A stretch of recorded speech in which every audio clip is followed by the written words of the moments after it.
ಕಳೆದ ಹಲವು ತಿಂಗಳುಗಳಿಂದ ಗೊಂದಲದ ಗೂಡಾಗಿದ್ದ ಒಳ ಮೀಸಲಾತಿಗೆ ಅಂತೂ ಇವತ್ತಿನ ಸಚಿವ ಸಂಪುಟ ಸಭೆಯಲ್ಲಿ ಒಂದು ಪರಿಹಾರ ಸಿಕ್ಕಂತಾಗಿದೆ. ಈ ಪರಿಹಾರಕ್ಕೆ ಬಹುತೇಕ ಎಡಗೈ, ಬಲಗೈ ಮತ್ತು ಇತರೆ ಸಮುದಾಯದ ನಾಯಕರುಗಳು ತಮ್ಮ ಸಹಮತವನ್ನ ವ್ಯಕ್ತಪಡಿಸ್ತಾ ಇದ್ದಾರೆ. ಹಿಂದೆ ಮಾಡಿದ್ದಂತ ಹಂಚಿಕೆ ಏನಿತ್ತು ಆ ಹಂಚಿಕೆಯನ್ನ ಬದಲಾಯಿಸಿ ಇವತ್ತಿನ ಸಂಪುಟ ಸಭೆಯಲ್ಲಿ ಅಂತಂದ್ರೆ ಮೀಸಲಾತಿಯ ಮಿತಿ 50% ದಾಟಬಾರದು ಅನ್ನೋ ಕಾರಣಕ್ಕಾಗಿ 56,000ಕ್ಕಿಂತ ಹೆಚ್ಚಿನ ಹುದ್ದೆಗಳನ್ನ ತುಂಬುವ ಹೊತ್ತಿನಲ್ಲಿ ಹಿಂದಿನ ಡಾಕ್ಟರ್ ನಾಗಮೋಹನ್ ದಾಸ್ ಅವರ ವರದಿ ಅನ್ವಯ ಮೀಸಲಾತಿ ಪ್ರಮಾಣವನ್ನ ಏರಿಸದೆ 15ರ ಮೀಸಲಾತಿ ಪ್ರಮಾಣದ ಒಳಗೇನೆ ಒಳ ಮೀಸಲಾತಿಯನ್ನ ಕಲ್ಪಿಸುವುದಕ್ಕೆ ಮಹತ್ವದ ತೀರ್ಮಾನ ತೆಗೆದುಕೊಳ್ಳಲಾಗಿದೆ. ಅದರಂತೆ ಎಡಗೈ ಮತ್ತು ಬಲಗೈ ಸಮುದಾಯಕ್ಕೆ ಸಮಾನವಾಗಿ 5.25 5.25 ಮತ್ತು ಉಳಿದ ಸಮುದಾಯಗಳಿಗೆ 4.5% ಹಂಚಿಕೆಯನ್ನ ಮಾಡಲಾಗಿದೆ. ಒಟ್ಟು 15%. ಕೋರ್ಟಿನ ತೀರ್ಪು ಬಂದ ನಂತರದಲ್ಲಿ ನಾವೇನ್ ಹೆಚ್ಚುವರಿ ಮಾಡೋದು ಕೊಟ್ಟಿದ್ವಿ ಅದನ್ನ ಅನ್ವಯಿಸ್ತೀವಿ. ಆದ್ರೆ ಈಗಾಗುವ ನೇಮಕಾತಿಗೆ ಇದರಲ್ಲೇ ನಾವು ಮಾಡ್ತೀವಿ ಅಂತ ಇಲ್ಲಿ ತನಕ ಹೋರಾಟಗಾರರು ಮತ್ತು ಎಡಗೈ ಬಲಗೈ ಸಮುದಾಯದ ನಾಯಕರುಗಳು ಏನ್ ಹೇಳ್ತಿದ್ರು ಅಂತ ಅಂದ್ರೆ, ಅದರಲ್ಲೂ ಎಡಗೈ ಸಮುದಾಯದ ನಾಯಕರುಗಳು ಈಗೇನ್ ಮೀಸಲಾತಿ ಇದೆ 15% ಅಷ್ಟರೊಳಗೇನೆ ನೀವು ಒಳ ಮೀಸಲಾತಿಯನ್ನ ಕಲ್ಪಿಸಿ, ಇಲ್ಲ ಅಂತಂದ್ರೆ ಅದಕ್ಕೆ ಅರ್ಥ ಇರೋದಿಲ್ಲ ಅಂತ. ಅದಕ್ಕೆ ಸರ್ಕಾರ ಇವತ್ತು ತೀರ್ಮಾನವನ್ನ ತೆಗೆದುಕೊಂಡಿದೆ ಮತ್ತು ಕೋರ್ಟಿನ ತೀರ್ಪು ಏನ್ ಬರುತ್ತೆ, ನಿರ್ಧಾರ ಏನಾಗಿರುತ್ತೆ ಅನ್ನೋದರ ಮೇಲೆ ಹೆಚ್ಚುವರಿಯಾಗಿ ಕೊಡುವ ಮೀಸಲಾತಿ ಪ್ರಮಾಣ ಅನಂತರದಲ್ಲಿ ಅನ್ವಯ ಆಗತ್ತೆ.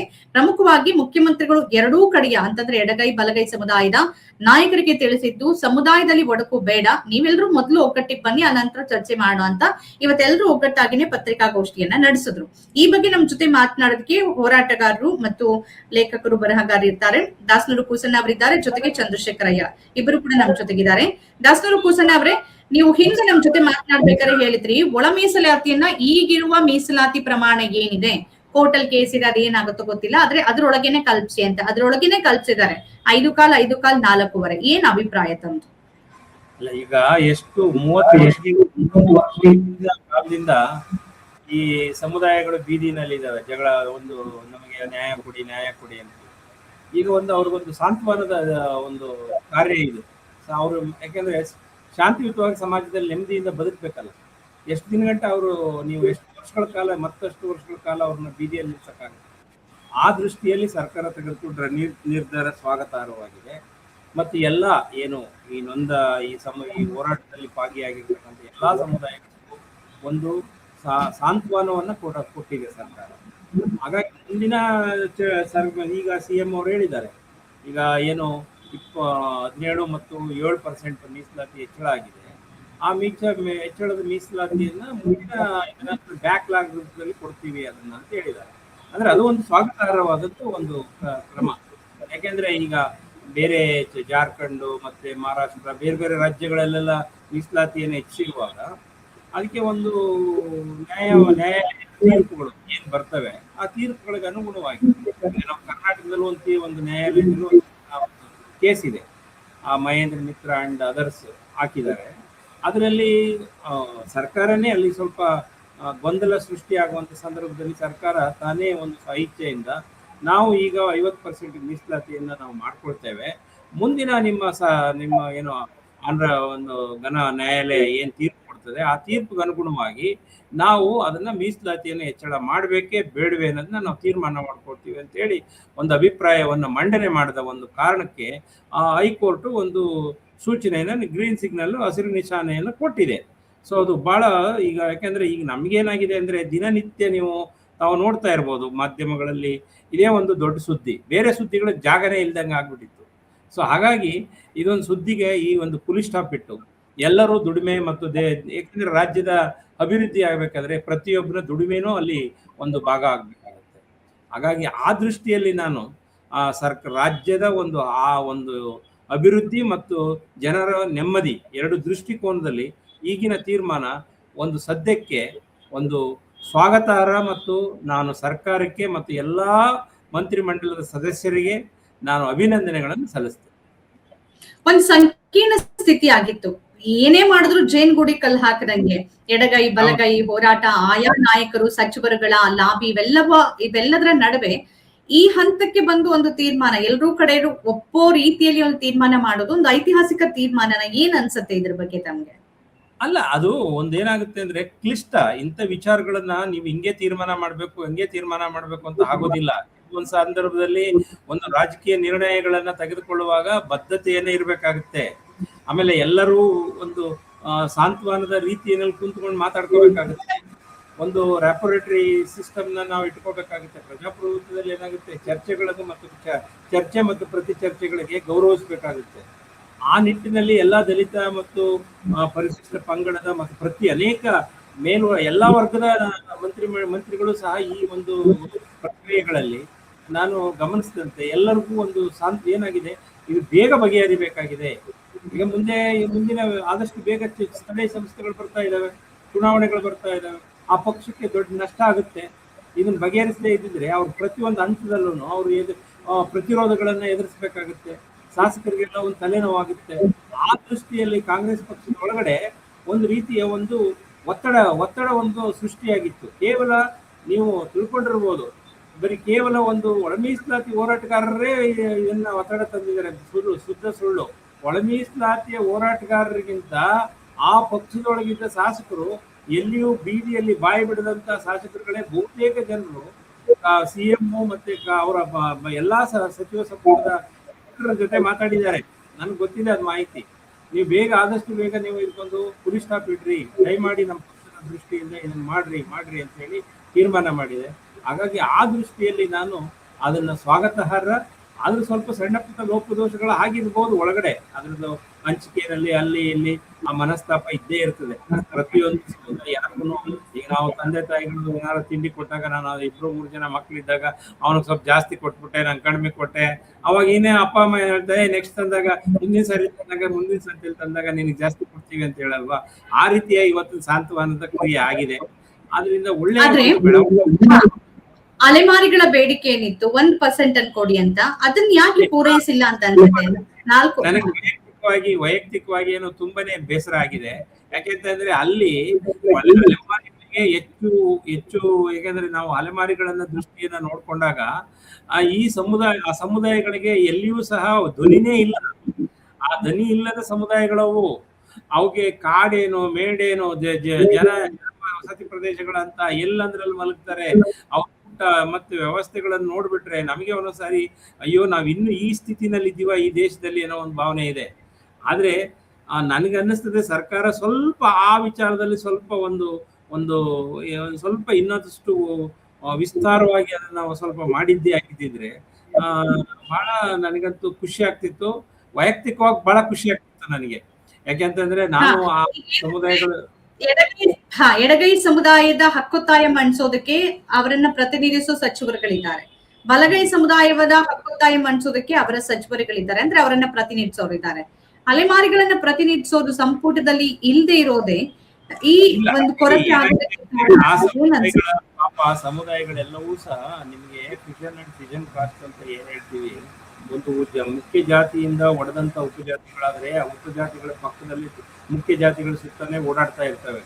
ಇವೆಲ್ಲವೂ ಏನಾಗಿದ್ದಾವೆ, ಈ 59 ಜಾತಿಗಳಿದ್ದಾವಲ್ಲ, ಆ 59 ಜಾತಿಗಳ ಒಂದು ಸಾಮಾಜಿಕ ವಿನ್ಯಾಸ ಮತ್ತು ಅದರ ಸ್ತರಗಳಿದಾವಲ್ಲ, ಅವು ಒಂಥರ ವಿಚಿತ್ರವಾಗಿದ್ದಾವೆ.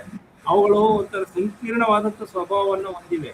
ಅವುಗಳ ಈ ಕಡೆ ಒಲೆಯರು ಅನ್ಕೋತವೆ, ಮಾದಿಗರು ಅನ್ಕೋತವೆ, ಇನ್ನೊಂದ್ ಕಡೆ ನಾವು ಸವರ್ಣೀಯರು ಅನ್ಕೋತವೆ, ಇನ್ನೊಂದ್ ಕಡೆ ನಾವು ಹಿಂದುಳಿದವರು ಅಂತ ಹೇಳ್ಕೊತವೆ. ಆದ್ರೆ ಒಟ್ಟಾರೆ ಆ ಸಮುದಾಯಗಳಿಗೆ ಒಂದು ನ್ಯಾಯಸಮ್ಮತವಾದಂತ ಮುಂದಿನ ದಿನಗಳಲ್ಲಾದ್ರೂ ಸರ್ಕಾರ ಅವರಿಗೆ ಒಂದು ನ್ಯಾಯಸಮ್ಮತವಾದಂತ ಒಂದು ಹಕ್ಕನ್ನ ಕೊಡ್ಬೇಕು. ಈಗೇನು ಸದ್ಯಕ್ಕೆ ತಾತ್ಕಾಲಿಕವಾಗಿ ಒಂದಷ್ಟು 20% ಕೊಡ್ಲಿಕ್ಕೆ ಅಂತ ಹೇಳ್ತಾರೆ. ಆದ್ರೆ ನನ್ನ ಪ್ರಕಾರ ಹೇಳೋದಾದ್ರೆ, ನಾನು ಹಿಂದೆನೆ ಪ್ರಸ್ತಾಪ ಮಾಡಿದ್ದೆ, ಒಲೆಯರ 0.5% ಬಿಟ್ಕೊಡ್ರಿ, ಮಾದಿಗರ 0.5% ಬಿಟ್ಕೊಡ್ರಿ, ಅವ್ರಿಗೆ 1% ಕೊಡ್ರಿ, ಮತ್ತೆ ಇನ್ನೊಂದು ಅವ್ರಿಗೊಂದು % ಇದೆಯಲ್ಲ ಅದೆರಡು ಸೇರಿ 2% ಕೊಡ್ರಿ. ಆ ಸಮುದಾಯದಲ್ಲಿ ಒಳಗಡೆ ಇರ್ತಕ್ಕಂಥ ಅನೇಕರು ಹೇಳ್ತಾ ಇದ್ರು, ಅಲ್ಲಿ ಸುಳ್ಳು ಜಾತಿ ಪತ್ರಗಳಿದಾವೆ, ಮತ್ತೊಂದಿದೆ ಮಗದೊಂದಿದೆ. ಹಾಗೆ ಸುಳ್ಳು ಜಾತಿ ಪತ್ರ ಇದೆ ಅಂತ ಅಂದ ಕಾರಣಕ್ಕೆ ಅವ್ರಿಗೆ ಹಕ್ಕನ್ನ ಕೊಡದೆ ಇರ್ತಕ್ಕಂಥ ನಿರ್ಣಯ ಸ್ಥಿತಿಯನ್ನು ಸೃಷ್ಟಿ ಮಾಡ್ಲಿಕ್ಕಾಗುತ್ತಾ? ಒಂದು ನಿಮಿಷ ಮಾತಾಡ್ತೀನಿ. ಒಂದೇ ಒಂದ್ ಸೆಕೆಂಡ್. ಬಸವರಾಜ್ ಕೌತಾಲ್ ಅವರಿದ್ದಾರೆ. ಬಸವರಾಜ್ ಕೌತಾಲ್ ಅವರೇ, ಒಂದು ಪರಿಹಾರ ರೂಪವಾಗಿ ಸಂಪುಟ ಸಭೆ ತೀರ್ಮಾನಕ್ಕೆ ಬಂದಿದೆ 5-4 15ರ ಒಳಗೇನೆ ಹಂಚಿಕೆ ಮಾಡ್ತೀವಿ ಅಂತ. ಏನ್ ಪ್ರತಿಕ್ರಿಯೆ ತಮ್ದು? ಇದನ್ನ ಸ್ವಾಗತಿಸ್ತೀರಾ? ಸಮುದಾಯ ಒಡಿಬಾರದು ಅನ್ನೋ ತೀರ್ಮಾನಕ್ಕೂ ಕೂಡ ಬಂದಿದ್ದಾರೆ. ಮೇಡಮ್ ಅವರೇ, ಇವತ್ತಿನ ಈ ಸಚಿವ ಸಂಪುಟದ ಒಂದು ಒಳ ಮೀಸಲಾತಿಗೆ ಸಂಬಂಧಪಟ್ಟಂತ ತೀರ್ಮಾನ ಏನಿದೆ ಅದನ್ನ ನಾವು ಪ್ರೀತಿಪೂರ್ವಕವಾಗಿ ಸ್ವಾಗತ ಮಾಡ್ತಾ ಇದ್ದೀವಿ. ಬಟ್ ಈಗೇನು ಇವತ್ತು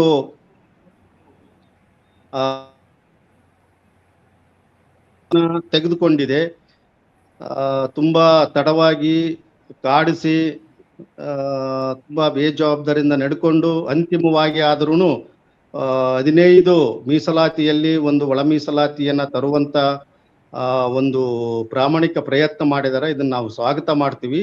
ಆದರೆ ಈ ಒಂದು ಸಂದರ್ಭದಲ್ಲಿ ರೋಸ್ಟರ್ಗೆ ಸಂಬಂಧಪಟ್ಟಂತೆ ಒಂದು ಸ್ಪಷ್ಟವಾದಂತ ನಿಖರವಾದಂತ ಮಾಹಿತಿ ಕೊಟ್ಟಿಲ್ಲ ಕ್ಯಾಬಿನೆಟ್ ಅಲ್ಲಿ.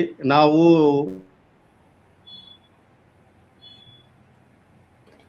ಓಕೆ, ಕೌತಾಲ್ ಅವರ ಕನೆಕ್ಟಿವಿಟಿ ಸಮಸ್ಯೆ ಆಗಿದೆ. ರೋಸ್ಟರ್ ಬಗ್ಗೆ ಸ್ವಲ್ಪ ಕ್ಲಾರಿಟಿ ಇಲ್ಲ ಅಂತ ಹೇಳ್ತಾ ಇದ್ದಾರೆ ದಾಸನೂರ್ ಅವರೇ. ಅಲ್ಲ, ಈಗ ನಾನು ರೋಸ್ಟರ್ ಬಗ್ಗೆ ಅಂದ್ರೆ ಏನಾಗುತ್ತೆ, ರೋಸ್ಟರ್ ಬಗ್ಗೆ ಈಗ 1900 ಏನು ಇಂದಿರಾ ಸಹಾನಿ ಕೇಸ್ ಆದ್ಮೇಲೆ ನಮ್ಮ ಕರ್ನಾಟಕದಲ್ಲಿ 1995 ಆದೇಶದ ಪ್ರಕಾರ ನಮ್ಮ ಮೀಸಲಾತಿ ಬಿಂದುಗಳನ್ನು ಸೃಷ್ಟಿಯಾಗಿದ್ದಾವೆ.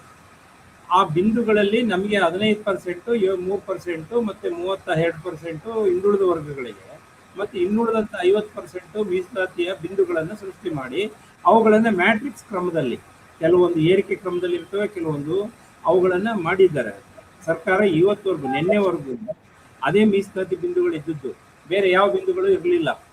ಇಲ್ಲೇನಾಗಿದೆ ಅಂದ್ರೆ, ಒಳ ಮೀಸಲಾತಿ ಬಂದಾಗ ಎ ವರ್ಗ, ಪ್ರವರ್ಗ, ಬಿ ವರ್ಗ, ಸಿ ವರ್ಗ ಬಂದಾಗ ಮೊದಲನೇ ಹುದ್ದೆ ಏನಾಗುತ್ತೆ, ಒಂದು ಪ್ರವರ್ಗ ಎಗೆ ಹೋಗುತ್ತೆ, ಎರಡನೇ ಬಿಂದು ಬಿ ಹೋಗುತ್ತೆ, ಸಿ ಬಿಂದು ಹೋಗುತ್ತೆ. ಈಗ ಅಲ್ಲೇನಾಗಿದೆ ಅಂದ್ರೆ, ಒಂದು ಸೂಕ್ಷ್ಮವಾಗಿ ನಾವು ಗಮನಿಸ್ಬೇಕು. ಏನ್ ಗಮನಿಸ್ಬೋದು ಅಂತಂದ್ರೆ, ಈಗ 9ಕ್ಕಿಂತ ಕಡಿಮೆ ಹುದ್ದೆಗಳು ಬಂದಾಗ, 9ಕ್ಕಿಂತ ಕಡಿಮೆ ಹುದ್ದೆಗಳು ಬಂದಾಗ ಅದು ಸಹಜವಾಗಿ ಒಂದಕ್ಕೆ ಮಾತ್ರ ಒಂದು ಸಿಗುತ್ತೆ, ಇನ್ನುಳಿದಂತವಕ್ಕೆ ಹಂಚ್ಕೊಂಡು ಹೋಗುತ್ತೆ.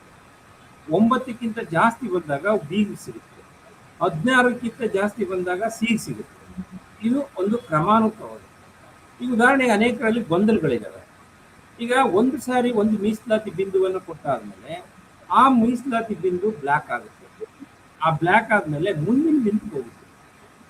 ಈಗ ಮತ್ತೆ ಅನೇಕ ಸಾರಿ ಎ ಬಿಂದುವಿಂದ ಸ್ಟಾರ್ಟ್ ಮಾಡಕ್ಕಿಲ್ಲ ಅದನ್ನ. ಈಗ ಉದಾಹರಣೆಗೆ ನೀವು ಈಗ ಇವತ್ತು ಮೀಸಲಾತಿಯನ್ನ ಹೊರಡಿಸ್ತೀರಾ ಅಂತ ಇಟ್ಕೊಳ್ಳಿ, 20 ಹುದ್ದೆಗಳನ್ನು ಕೊಡ್ತೀರಾ ಅಂತ ಇಟ್ಕೊಳ್ಳಿ. ಈ 20 ಹುದ್ದೆಗಳನ್ನು ನೀವು ನೇಮಕಾತಿ ಆದ್ಮೇಲೆ ಆ 21ನೇ ನೆಕ್ಸ್ಟ್ ಬಿಂದು ಒಂದು 30 ಹುದ್ದೆಗಳನ್ನ ಮಾಡ್ತಿರಲ್ಲ, ಆವಾಗ ಎ ಬಿಂದು ಕೊಡಂಗಿಲ್ಲ, ಎ ಬಿಂದುವಿಂದ ಸ್ಟಾರ್ಟ್ ಮಾಡಂಗಿಲ್ಲ. ಅವಾಗ ಬಿ ಬಿಂದುವಿಂದ ಸ್ಟಾರ್ಟ್, ಇನ್ನೆಲ್ಲಿ ನಿಂತಿರ್ತದೆ ಅಲ್ಲಿಂದ ಸ್ಟಾರ್ಟ್ ಆಗುತ್ತೆ ಅದು ಬಿಂದುಗಳು. ಇದನ್ನ ನಾವೆಲ್ಲ ಗಮನಿಸಿ ಅರ್ಥ ಮಾಡ್ಕೊಂಡಿದ್ದೆ ಆದ್ರೆ ಇಲ್ಲಿ ಸಮಸ್ಯೆಗಳು ಬರೋದಿಲ್ಲ. ಆಮೇಲೆ ಸಿಂಗಲ್ ಪೋಸ್ಟ್ ಸಮಾನ ವೇತನದ ಪ್ರಶ್ನೆಗಳಿದ್ದಾಗ ಅವುಗಳನ್ನು ಯಾವ ರೀತಿ ಅದನ್ನ ನಿರ್ಣಯಿಸಬೇಕು. ಯಾಕೆಂದ್ರೆ ಒಂದು ಸಿಂಗಲ್ ಪೋಸ್ಟ್ ಅಂದಾಗ ಒಂದು ಸಣ್ಣ ಸಮಸ್ಯೆ ಇದೆ. ಇಲ್ಲೇನಂತಂದ್ರೆ, ಈಗ ಸಿಂಗಲ್ ಪೋಸ್ಟ್ ಅಂದ್ರೆ ಸಮಾನ ವೇತನ ಸಮಾನ ಹುದ್ದೆ ಅಂತಂದಾಗ ಒಂದೇ ಇಲಾಖೆ ಒಳಗಿದ್ದಾಗ ಆ ತರ ಅವನ್ನೆಲ್ಲ ಬುಕ್ ಮಾಡ್ಬೋದು. ಆದ್ರೆ ಬೇರೆ ಬೇರೆ ಇಲಾಖೆಗಳಲ್ಲಿ ಒಂದೇ ತರ ಹುದ್ದೆ ಇದ್ರು ಬೇರೆ ಬೇರೆ ಅದರ ನೇಚರ್ ಆಫ್ ವರ್ಕ್ಸೇ ಬೇರೆ ಇರ್ತದೆ. ಸೊ ಹಾಗಾಗಿ ಅಲ್ಲಿ ಸ್ವಲ್ಪ ತಾಂತ್ರಿಕ ಸಮಸ್ಯೆಗಳಿದಾವೆ. ಆ ಸಮಸ್ಯೆಗಳನ್ನ ಸರ್ಕಾರ ಅತ್ಯಂತ ಮುಕ್ತವಾಗಿ ಅದನ್ನ ಬಗೆಹರಿಸದೆ ಆದ್ರೆ ನಮ್ಮ ಸಾಮಾಜಿಕ ಸಮಸ್ಯೆ ವ್ಯವಸ್ಥೆ ಒಳಗಡೆ ಅದೊಂದು ಸ್ವಾಗತಾರ್ಹವಾಗಿರುತ್ತೆ ಮತ್ತು ಗೊಂದಲಕ್ಕೆ ಕಾರಣ ಇರೋದಿಲ್ಲ. ಅದು ಸರ್ಕಾರ ಸ್ಪಷ್ಟತೆಯನ್ನು ಹೊಂದಬೇಕು. ಆಮೇಲೆ ಸರ್ಕಾರದಲ್ಲಿ ಏನಾಗಿದೆ, ಯಾವುದೇ ಕಾರಣಕ್ಕೂ ಒಂದು ಸ್ಪಷ್ಟವಾದಂತ ನಿಲುವುಗಳು, ಈಗ ಒಂದು ಆಂಧ್ರ ಪ್ರದೇಶದಲ್ಲಿ, ತೆಲಂಗಾಣ ಈ ರಾಜ್ಯಗಳಲ್ಲಿ ಏನು ಸ್ಪಷ್ಟತೆ ಇದೆಯೋ ಆ ರೀತಿ ಇಲ್ಲೂ ಸ್ಪಷ್ಟತೆಯನ್ನು ತಂದುಬಿಟ್ರೆ ಸಾಕು. ಇದೇನು ಅಂತ ದೊಡ್ಡ ಸಮಸ್ಯೆ ಇರಲ್ಲ. ಸರಿ, ಕಾದ್ ನೋಡೋಣ. ಅಂದ್ರೆ ಮೊದಲ ಬಾರಿಗೆ ಎರಡೂ ಕಡೆ ಮತ್ತು ಎಲ್ಲ ನಾಯಕರುಗಳು ನಮಗೆ ಸಹಮತ ಇದೆ ಅನ್ನೋ ಒಂದು ತೀರ್ಮಾನವನ್ನ ಸಂಪುಟ ತಗೊಂಡಿದೆ. ಅಷ್ಟರ ಮಟ್ಟಿಗೆ ಯಶಸ್ವಿಯಾಗಿದೆ ಅಂತ ಅನ್ಸುತ್ತೆ. ಮುಂದಿನ ಬೆಳವಣಿಗೆ ಕಾದ್ ನೋಡೋಣ. ವಿರೋಧಗಳು ಇದ್ದೇ ಇರುತ್ತೆ ಮತ್ತು ಹೋರಾಟಗಳು ಹಾಗೆ ಮುಂದುವರಿಯುತ್ತೆ. ದಾಸನೂರು ಎಲ್ಲಿ ತನಕ ನೀವು ಡಾಕ್ಟರ್ ತನಕ ಹೋಗಕ್ಕಾಗುತ್ತಾ? ಮನೆಯಲ್ಲಿ ಮದ್ದನ್ನು ತಿನ್ಬೇಕಾಗುತ್ತಲ್ಲ, ಮನೆ ಊಟ ಹಾಕಿ ಅದೆಲ್ಲ. ಇದು ಮನೆ ಊಟ ಇದ್ದಂಗೆ, ಹೋರಾಟ ಡಾಕ್ಟರ್ ಇದ್ದಂಗೆ. ಮನೆ ಊಟ ಅಂದ್ರೆ ಮದ್ದಿದ್ದಂಗೆ. ಅದನ್ನ ಎಷ್ಟು ದಿನ ಅಂತ ತಡ್ಕೊಳಕ್ಕಾಗುತ್ತೆ, ಮತ್ತೆ ಸಮಾಜಕ್ಕೆ ಬಾಧಕ ಆಗುತ್ತೆ. ಬೇರೆ ಸಮುದಾಯಗಳು ಈ ಸಮುದಾಯಗಳ ಮೇಲೆ ಇರ್ತಕ್ಕಂಥ ಪ್ರೀತಿ ವಿಶ್ವಾಸವನ್ನ ಕಳ್ಕೊಂಡ್ಬಿಡ್ತಾರೆ. ಆ ಕಳ್ಕೊಂಡಾಗ ಓಕೆ, ಬಸವರಾಜ್ ಅವರೇ, ನನ್ನ ಸಮಯ ಮುಗಿತಾ ಇದೆ. ಈಗ ರೋಸ್ಟರ್ ಪದ್ಧತಿ ಬಗ್ಗೆ ಇನ್ನು ಕ್ಲಾರಿಟಿ ಬೇಕು ಅಂತ ಹೇಳಿದ್ರಿ. ಆದ್ರೆ ಒಂದು ಇನಿಷಿಯೇಟಿವ್ ಆಗಿದೆಯಾ? ಈಗ ಎಲ್ಲರೂ ಕೂಡ ಒಂದು ಒಪ್ಪಿಗೆನ ಸೂಚಿಸೋ ಮಟ್ಟಕ್ಕೆ ಒಂದು ನಿರ್ಧಾರ ಆಗಿದೆ. ಇಲ್ಲಿ ತನಕ ಯಾವುದೇ ತೀರ್ಮಾನಕ್ಕೂ ಒಂದ್ ಕಡೆಯವ್ರಿಗೆ ಒಪ್ಪಿಗೆ ಆದ್ರೆ ಇನ್ನೊಂದ್ ಕಡೆಗೆ ಒಪ್ಪಿಗೆ ಆಗ್ತಿರ್ಲಿಲ್ಲ. ಆದ್ರೆ ಈಗ ಎಲ್ರೂ ಪರವಾಗಿಲ್ಲ, ಒಂದ್ ತೀರ್ಮಾನ ಸರಿ ಇದೆ, ಆದ್ರೆ ಇನ್ನೂ ಸ್ಪಷ್ಟತೆ ಬರ್ಬೇಕು ಅಂತ. ಆ ಹಂತಕ್ಕೆ ಯಶಸ್ವಿ ಆಗಿದೆಯಾ ಇವತ್ತಿನ ತೀರ್ಮಾನ? ಏನ್ ಅನ್ಸುತ್ತೆ ತಮ್ಗೆ ಬಸವರಾಜ್ ಅವರೇ? ಇಲ್ಲ, ಖಂಡಿತವಾಗ್ಲೂ ಇವತ್ತು ಯಶಸ್ವಿ ಆಗಿದೆ ಮೇಡಮ್ ಅವರೇ. ಇವತ್ತಿನ ಸಚಿವ ಸಂಪುಟ, ಸಾರಿ ಕ್ಷಮಿಸಿ, ನಿಮ್ ಕನೆಕ್ಟಿವಿಟಿ ಸ್ವಲ್ಪ ಸಮಸ್ಯೆ ಇದೆ. ದಾಸನೂರ್ ಇಷ್ಟು ತಮ್ಮ ಪಾಯಿಂಟ್ ಆಫ್ ವ್ಯೂ ನಮ್ಮ ಜೊತೆಗೆ ಹಂಚ್ಕೊಂಡ್ರಿ. ಧನ್ಯವಾದಗಳು ತಮ್ಮ ಸಮಯಕ್ಕೆ ಮತ್ತು ತಮ್ಮ ಅಭಿಪ್ರಾಯಕ್ಕೆ. ನಮಸ್ಕಾರ.